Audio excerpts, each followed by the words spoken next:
outro aumento de gasolina que está seguir afetar também assim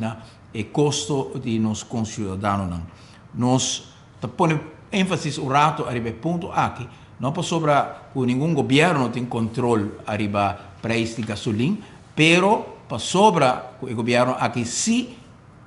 tem uma responsabilidade para sobra nós estamos a conhecer desconto de 10 cents arriba gasolina que nós a reconhecer durante 8 anos largo que todo ano o governo está a sacrificar de nosso gabinete 10 milhões de florins para nós poder subsidiar a gasolina que é 10 cents aqui e de primeiras medidas que o gabinete Wave Cruz que a eleição visa quando vai barra gasolina a turma quita o desconto de 10 cents aqui também tem contexto aqui o gabinete Wave Cruz carga uma responsabilidade para o peso de gasolina que está azotando nos pueblos e que a água também azotar nas comunidades.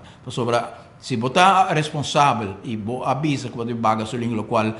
praticamente está impossível arribar ao mercado internacional, tem ainda agora periodista para na UAF para mira que dia o barco de Glamour Cruz com a gasolina barata está 30 e tem ainda não pode mirar nada para simplesmente essa é a promessa não fofo que está agora assim, o qual o governo se porá assim para manter o desconto de 10 cents que não se a manter durante 8 anos largo, tempo não, roupa mais difícil para a entrada do país Aruba, pero na escolher para onde por uma medida não que na imponer para os pueblos estava de quita e desconto de 10 cents aqui, que se aue na pompa de gasolina, você tem que pagar trobe por aumento de gasolina, 10 cents de aumento aqui, está diretamente culpa de senhora Evelyn Wave Cruz e sua medida que ela toma, que não unicamente a queda na medida de accência de gasolina, pero lo mi repassar também é outra medida